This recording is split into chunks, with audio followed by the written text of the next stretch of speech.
கர்த்தர் நல்லவர், அவர் கிருபை என்றும் உள்ளது. ஆமென். இந்த காலை நேரத்திலே தேவ சமூகத்திலே வந்திருக்க ஒவ்வொருவரையும் தேவன் தாமே ஆசீர்வதிப்பாராக. இந்த யூடியூப் மூலமாய் வேத வசனங்களை கேட்டுக்கொண்டு இருக்கிற ஒவ்வொருவரையும் தேவன் தாமே ஆசீர்வதிப்பாராக. நம்ம எல்லாம் கண்களை மூடி நம் ஆண்டவரை நோக்கி பார்க்கலாமா? நல்ல தகப்பனே, நன்றியோடு உம்மை துதிக்கிறோம். இந்த நல்ல காலை நேரத்துக்காய் நன்றி செலுத்துகிறோம். ஆண்டவரே, உடைய வார்த்தைகளை கேட்டுக்கொண்டு இருக்கிற ஒவ்வொருவரையும் நீர் ஆசீர்வதிப்பீராக. ஆண்டவரே, தேவைகள் எல்லாவற்றையும் சந்திப்பீராக. எல்லா விதமான வாதைகளுக்கும் வியாதிகளுக்குமாய் விலக்கி நீர் பாதுகாத்து கொள்ளவே வேண்டுமென்று அடிமை ஜெபிக்கிறேன். ஒவ்வொருவரையும் ஆசீர்வதிங்க, இயேசுவின் மூலம் பிதாவே, ஆமென்.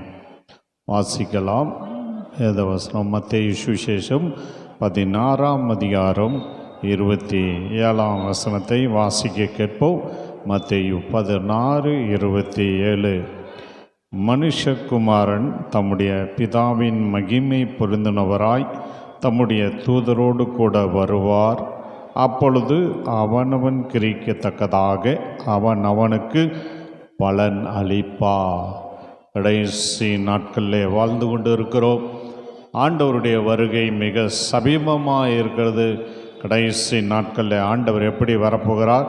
மனுஷகுமாரன் தம்முடைய பிதாவின் மகிமை பொருந்தினவராய் தூதரோடு கூட வருவார். அப்பொழுது அவனவன் கிரிக்கத்தக்கதாக பலனளிப்பார். நாம் இந்த உலகத்திலே வாழ்கிற போது ஆண்டவருக்காக என்ன செய்கிறோம், என்ன பிரயாசப்படுகிறோமோ அதனுடைய கிரிக்கத்தக்கதாக தேவன் என்ன செய்வார்? பலனளிப்பார் என்று வேதம் சொல்கிறது. வெளிப்படுத்தல் 22:12 வாசிக்கிறோம். இதோ சீக்கிரமாய் வருகிறேன், அவனுடைய கிரிகளின்படி அவனவனுக்கு நான் அளிக்கும் பலன் என்னோடே கூட வருகிறது. ஆமென். ஆண்டவராய் இயேசு கிறிஸ்து சீக்கிரமாக என்ன செய்ய போகிறார்? வரப்போகிறார்.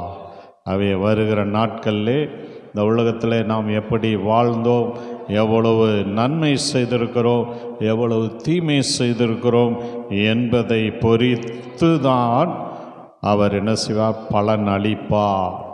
ஆமென். ஆகவே நாம் இந்த உலகத்தில் வாழ்கிற போது ஆண்டவருக்காக என்னென்ன பிரயாசப்பட்டிருக்கோம், நாம் எதற்கு முதலிடம் கொடுத்துருக்கோம், ஆண்டவருக்கு முதலிடம் கொடுத்தோமா, ஆண்டவருடைய காரியங்களை எல்லாம் என்ன செய்தோம் என்பதை ஆண்டவர் பார்த்து தான் என்ன செய்வார்? பலன் அளிப்பார். ஆமென். யாருக்கு பிரதிபலன் உண்டு? இடத்துல வாசிக்கலாம் ஒரு வசனம். யாருக்கு தேவன் பிரதிபலன் அளிப்பார்? ஆதியாகமம் 17ஆம் அதிகாரம் முதல் வசனத்தை வாசிக்கலாம். ஆதியாகமம் 17:1. ஆபிராம் 99 வயதான போது கர்த்தர் ஆபிராமுக்கு தரிசனமாகி, நான் சர்வ வல்லமை உள்ள தேவன், நீ எனக்கு முன்பாக நடந்து கொண்டு உத்தமனாயிரு. ஆமென். நீ உத்தமனாய் நடப்பாய் என்றால், உத்தமனாய் இருப்பாய் என்றால் நான் என்ன செய்வேன்? நான் உன்னோடு பண்ணுகிற என் உடன்படிக்கை என்னவென்றால், நீ திரளான ஜாதிகளுக்கு தகப்பனாவாய். ஆமென். ஆண்டவர் ஆபிரகாமை ஆண்டவர் ஆசீர்வதித்தார். காரணம், அவன் தேவனை விசுவாசித்தான். தேவனுடைய வாக்குத்தத்தத்தை குறித்து அவன் என்ன செய்யவில்லை? அவசரப்படாமல் பொறுமையாய் காத்திருந்தான். ஆகவே வாக்குத்தத்தம் நிறைவேற 25 வருடமானாலும் அது வரைக்கும் உத்தமனாயிருந்தான், உண்மை உள்ளவனாயிருந்தான். ஆபிரகாமை ஆண்டவரை ஆசீர்வதித்தார். ஆபிரகாமுக்கு ஆண்டவர் தரிசனமாகி, நான் சர்வ வல்லமையுள்ள தேவன், நீ எனக்கு முன்பாக நடந்து கொண்டு உத்தமனாயிரு. உத்தமனுக்கு கர்த்தர் துணை என்று வேதம் சொல்கிறது. ஆமென். சங்கீதத்தில் வாசிக்கிறோம். 15ஆம் சங்கீதத்தில், கர்த்தாவே, யார் உம்முடைய கூடாரத்தில் தங்குவான்? யார் உம்முடைய பரிசுத்த பர்வதத்தில் வாசம் பண்ணுவான்? உத்தமனாய் நடந்து நீதியை நடப்பித்து மனதார சத்தியத்தை பேசுகிறவன் தானே என்று வேதம் சொல்கிறது. அவை உத்தமனாய் நடப்பது மாத்திரமல்ல, நீதியான காரியங்களை செய்ய வேண்டும். சத்தியத்தை பேசுகிறவனாய் இருக்கிற போது கர்த்தருடைய கூடாரத்திலே தங்க முடியும். ஆமென். ஆகவே ஆண்டவருக்கு முன்பாக நம் உத்தமர்களாய் இருக்க வேண்டும், உத்தமனாய் வாழ வேண்டும். அப்பொழுது தேவன் நம்முடைய குறைவுகளை எல்லாம் நிறைவாக்குவார். நமக்கு தேவையான ஆசீர்வாதத்தை தருவார். தேவன் நமக்கு தேவையான பிரதி பலனை தேவன் நமக்கு கொடுக்கிற தேவன். ஆகவே தேவனுக்கு முன்பாக உத்தமமாய் இருக்கிறவர்களுக்கு ஆண்டவர் பிரதி பலனை தருகிறார். இரண்டாவது, தேவனுடைய வசனத்தை யார் கை கொள்கிறார்களோ அவர்களுக்கு ஆண்டவர் என்ன செய்கிறார்? பலன் அளிக்கிறார் என்று வேதம் சொல்கிறது. வாசிக்கலாம். சங்கீதம் 19 சங்கீதம் 9 வாசிக்கிற போது, கர்த்தருக்கு பயப்படுகிற பயம் சுத்தமும் என்றைக்கும் நிலைக்கிறதுமாய் இருக்கிறது. கர்த்தருடைய நியாயங்கள் உண்மையும் அவைகள் அனைத்தும் நீதியுமாய் இருக்கிறது. அவைகள் பொன்னிலும் மிகுந்த பசும் பொன்னிலும் விரும்பப்படத்தக்கதும் தேனிலும் தேன் கூட்டிலிருந்து ஒழுகும் தெளி தேனிலும் மதுரமும் உள்ளதுமாய் இருக்கிறது. அன்றியும் அவைகளால் எச்சரிக்கும்போது அடியேன் எச்சரிக்கப்படுகிறேன். அவையை கை கொள்ளுகிறனால் மிகுந்த பலன் உண்டு. ஆமென். இன்றைக்கு அநேகர் என்ன செய்கிறாங்க? வேத வசனத்தை வாசிக்கிறாங்க, நேசிக்கிறாங்க, ஆனால் அதை கை கொண்டு நடப்பது இல்லை. யார் இந்த வேத வசனத்தின்படி நடக்கிறார்களோ அவர்களுக்கு ஆண்டவர் பலனை அளிக்கிறார். ஆமென். வெளிப்படுத்தல வாசிக்கிற போது, வெளிப்படுத்தல் முதல் வெளிப்படுத்தல் 1 வாசிக்கிறோம். இந்த தீர்க்கதரிசன வசனங்களை வாசிக்கிறவனும் கேட்கிறவர்களும் இதில் எழுதியிருக்கவில்லை கை கொள்கிறவர்களும் பாக்கியவான்கள். காலம் சமீபமாக இருக்கிறது. அவை வேத வசனத்தை வாசிக்கிறது மாத்திரமில்லை, கேட்கறது மாத்திரமில்லை, எழுதி இருக்கிறவர்களை கை கொள்ள வேண்டும். அப்போதான் ஆண்டவர் அதை கேட்ட பலனை, பிரயாசத்தை தேவன் தருவார். ஆமென். முதலாவது, உத்தமமாக இருக்கிறவர்களுக்கு தேவன் பிரயாசத்துக்கு ஏற்ற பலனை தருவார். ரெண்டாவது, யார் ஆண்டவருடைய தேவனுடைய வசனத்தை கை கொள்கிறார்களோ அவளுக்கு தேவன் பிரயாசத்துக்கு ஏற்ற பலனை தருகிறார். மூன்றாவது, நீதி செய்கிற நீதிமானுக்கு பலன் உண்டு. ஆமென். நீதிமானுக்கு சங்கீதம் 58 சங்கீதத்தில் கடைசி வசனம் 11 அப்பொழுது மெய்யாய் நீதிமானுக்கு பலன் உண்டென்றும் மெய்யாய் பூமியிலே நியாயம் செய்கிற தேவன் உண்டென்றும் மனுஷன் சொல்லுவான். நீதிமானுக்கு பலன் உண்டு. நீதிமானவன், செபிக்கிறவன், ஆண்டவருக்கு பயப்படுகிறவனுக்கு கண்டிப்பாக அதை கேட்ட பலனை, பிரயாசத்தை ஆண்டவர் கொடுக்காமல் இருக்க மாட்டார். அவர் பூமியிலே நியாயம் செய்கிற தேவன். ஆமென். ஆகவே நம் நீதிமானாய் உத்தமனாய் நாம் இருக்கிற போது தேவன் நம்முடைய பிரயாசத்துக்கு ஏற்ற பலனை தேவன் நமக்கு தருவார். ஆமென். நீதி செய்கிற நீதிமானுக்கு ஆண்டவர் பலனை கட்டளையிடுவார். நான்காவது, மணவாட்டி சபையிலே இருக்கிறவர்களுக்கு, விசுவாச குடும்பங்களுக்கு தேவன் என்ன செய்வார்? பிரதிபலனை தருவார். ஆமென். ஏசாயா 62:11 வாசிக்கிறோம். நீங்கள் சீயோன் குமாரத்தை நோக்கி, இதோ உன் ரட்சிப்பு வருகிறது, இதோ அவர் அருளும் பலன் அவரோடும் அவர் செய்யும் பிரதிபலன் அவர் முன்பாகவும் வருகிறது என்று சொல்லுங்கள் என்று கர்த்தர் பூமியின் கடையாந்தரம் வரைக்கும் கூறுகிறார். மணவாட்டி சபை விசுவாச குடும்பங்களுக்கு. ஆமென். யார் சபையில் அங்கமாக இருக்கிறார்களோ, ஆமென், விசுவாசிகள் சபைக்கு வைராக்கியமாய் சபைக்காக வாழுகிற ஒவ்வொருவருக்கும் ஆண்டவர் அதற்கேற்ற பிரதி பலனை தேவன் தருவார். ஆமென். அடுத்தது, ஐந்தாவது, யாருக்கு தேவன் பிரதிபலனை தருவார் என்றால், வலதுகை செய்கிறது இடதுகை அறியாமல் தானம் தர்மம் செய்பவர்களுக்கு பலன் உண்டு. ஆமென். மத்தேயு சுவிசேஷத்தில் வாசிக்கிறோம். மத்தேயு 6 அதிகாரம் 3ஆம் வசனத்தில் இருந்து வாசிக்கிற போது, நீயோ தர்மம் செய்யும்போது உன் தர்மம் அந்தரங்கமாக இருப்பதற்கு உன் வலதுகை செய்கிறதை உன் இடதுகை அறியாது இருக்க கடவது. அப்பொழுது அந்தரங்கத்தில் பார்க்கிற உன் பிதா தாமே உனக்கு வெளியரங்கமாய் பலன் அளிப்பா.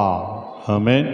தர்மம் செய்யும் போது அந்தரங்கமாய் நாம் செய்ய வேண்டும். வலதுகை செய்வதை இடதுகை அறியாது இருக்க வேண்டும் என்று வேதம் சொல்கிறது. அப்போ தான் அந்தரங்கத்தில் பார்க்கிற உன் பிதா தாமே உனக்கு வெளியரங்கமாய் ஆண்டவர் பலனளிப்பார். 6வது, சுவிசேஷத்தை யார் உற்சாகமாய் பிரசங்கிக்கார்களோ அவர்களுக்கு ஆண்டவர் பிரதிபலனை தருவார். ஆமென். நம்ம 1 கொரிந்தியரில் வாசிக்கிறோம். 1 கொரிந்தியர் 9ஆம் அதிகாரத்தில் 17 வாசிக்கிற போது, 1 கொரிந்தியர் 17, நான் உற்சாகமாய் அப்படி செய்தால் எனக்கு பலன் உண்டு. முன்னால் வசனம் சொல்லுது, சுவிசேஷ 16, சுவிசேஷத்தை நான் பிரசங்கித்து வந்தும் மேன்மை பாராட்ட எனக்கு இடமில்லை, அது என்மேல் விழுந்த கடமையாக இருக்கிறது. சுவிசேஷத்தை நான் பிரசங்கியாது இருந்தால் எனக்கு ஐயோ, நான் உற்சாகமாய் செய்தால் எனக்கு பலனுண்டு, உற்சாகம் இல்லாதவனாய் செய்தாலும் உக்கரான உத்தியோகம் எனக்கு ஒப்புவிக்கப்பட்டு இருக்கிறதே. ஆகையால் எனக்கு பலன் என்ன? நான் சுவிசேஷத்தை பிரசங்கித்து இருக்கையில் அதை பற்றி எனக்கு உண்டாயிருக்கிற அதிகாரத்தை முற்றிலும் செலுத்தாமல் கிறிஸ்துவின் சுவிசேஷத்தை செலவில்லாமல் ஸ்தாபிப்பதே எனக்கு பலன். நான் ஒருவருக்கும் அடிமைப்படாதவனாய் இருந்தும் நான் அதிக ஜனங்களை ஆதாயப்படுத்தி கொள்ளும்படிக்கு என்னைத்தானே எல்லோருக்கும் அடிமை ஆக்கினேன். ஆமென். அவை சுவிசேஷத்தை என்ன செய்யணும்? உற்சாகமாய் செய்தால் ஆண்டவர் பலனை தருவார். கிறிஸ்துவின் சுவிசேஷத்தை செலவில்லாமல் ஸ்தாபிப்பதே எனக்கு பலன் என்று அப்போஸ்தலனாகிய பவுல் சொல்கிறார்.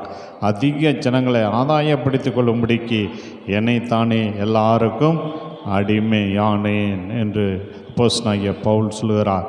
25ஆம் வசனத்தில் வாசிக்கிறோம், பந்தயத்துக்கு போராடுகிற யாவரும் எல்லாவற்றிலும் இச்சை அடக்கமாக இருப்பார்கள், அழிவுள்ள கிரீடத்தை பெறும்படிக்கு அப்படி செய்கிறார்கள். நாமோ அழிவில்லாத கிரீடத்தை பெறும்படிக்கு அப்படி செய்கிறோம். ஆகவே சுவிசேஷத்தை உற்சாகமாய் நாம் பிரசங்கித்தால் தேவன் அதற்கேற்ற பலனை தேவன் தருவார். கடைசியில் பரிசுத்தவான்களுக்கு பலன் உண்டு. நாம் பரிசுத்தவான்களாக இருக்கிற போது தேவன் அதற்கேற்ற பலனை தேவன் நமக்கு தருவார்.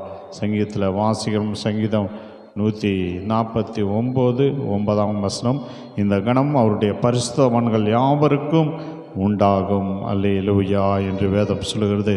அவை பரிசுத்தவான்களாய் நாம் இருக்கிற போது ஆமென், தேவன் அதற்கேற்ற பலனை தேவன் நமக்கு கட்டளையிடுவார்.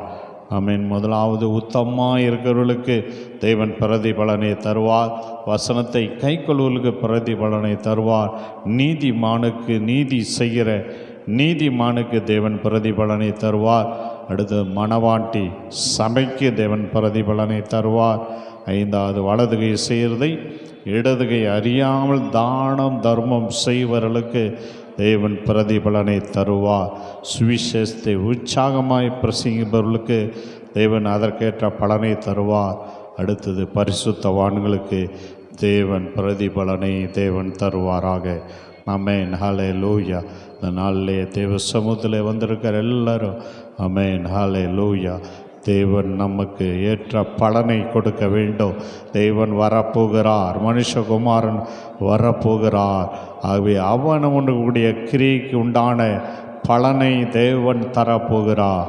ஆமென். ஹல்லேலூயா. இந்த உலகத்தில் எத்தனை வருடம் வாழ்ந்தோம் என்பதல்ல, எப்படி வாழ்ந்தோம், ஆண்டவருக்காக என்ன செய்திருக்கிறோம் என்பதை நாம் சிந்தித்து பார்க்க வேண்டும், யோசித்து பார்க்க வேண்டும். ஆமென். ஹல்லேலூயா. அதற்கேற்ற பலனை தான் நாம் பெற்றுக்கொள்ள முடியும். ஆமென். இந்த காலை நேரத்தில் தேவ சமூகத்தில் வந்திருக்க எல்லாரும் ஆண்டவரை நோக்கி பார்க்கலாமா? ஆமென். ஹல்லேலூயா. எங்களை அதிகமாக நேசிக்கிறதான எங்கள் அன்பின் தகப்பனே, இந்த நல்ல அருமையான காலை நேரத்துக்காய் நன்றி. உடைய சமூகத்திலே வந்து உடைய வேத வசனங்களை கேட்டுக்கொண்டு இருக்கிற ஒவ்வொருவரையும் தேவன் ஆசீர்வதிப்பீராக. பிரயாசத்துக்கு ஏற்ற பலனை தருகிறவரே, ஒவ்வொருவரும் ஆண்டவரே உமக்காக என்னென்ன பிரயாசம் கிரிகள் செய்திருக்கிறார்களோ அதற்கேற்ற பலனை நீர் ஒவ்வொருவருக்கும் தரவே வேண்டுமென்று அடிமை செபிக்கிறேன். ஒவ்வொருவரையும் ஆசீர்வதிப்பீராக. உமக்காக பக்தி வைராக்கியமாய் வாழ ஆண்டவரே நீர் ஒவ்வொருவருக்கும் உதவி செய்வீராக. 2021 வருடத்தில் நல்ல தீர்மானங்களை எடுத்து அந்த தீர்மானங்களை எல்லாம் நிறைவேற்ற அதற்காக பிரயாசப்பட ஒவ்வொருவருக்கும் உதவி செய்வீராக. ஒவ்வொருவரையும் இரத்த கோட்டைக்குள்ளே மூடி மறைத்து பாதுகாத்து கொள்ளவே வேண்டுமென்று அடிமை ஜெபிக்கிறேன். ஒவ்வொருவரையும் ஆசீர்வதிங்க, பலப்படுத்துங்க. உடைய கிருபை கூட இருக்கட்டும். இயேசுவின் மூலம் பிதாவே, ஆமென். நாத்துமாவே கர்த்தரை சோதரி, முழுலமே அவருடைய பரிசுத்த நாமத்தை சோதரி. நாத்துமாவே கர்த்தரை சோதரி, கர்த்தர் செய்த சகல உபகாரங்களையும் மறவாதே. ஆமென். நம்முடைய கர்த்தராகிய இயேசு கிறிஸ்துவின் கிருபையும் பிதாவாகிய தேவனுடைய அன்பும் பரிசுத்தருடைய அன்யோன்ய ஐக்கியமும் இன்றும் என்றும் சதா காலங்களில் நாம் அனைவரோடும் என்றென்றைக்கும் கூட இருப்பதாக. ஆமென். கர்த்தர் ஒவ்வொருவரையும் ஆசீர்வதிப்பாராக. God bless you. Amen.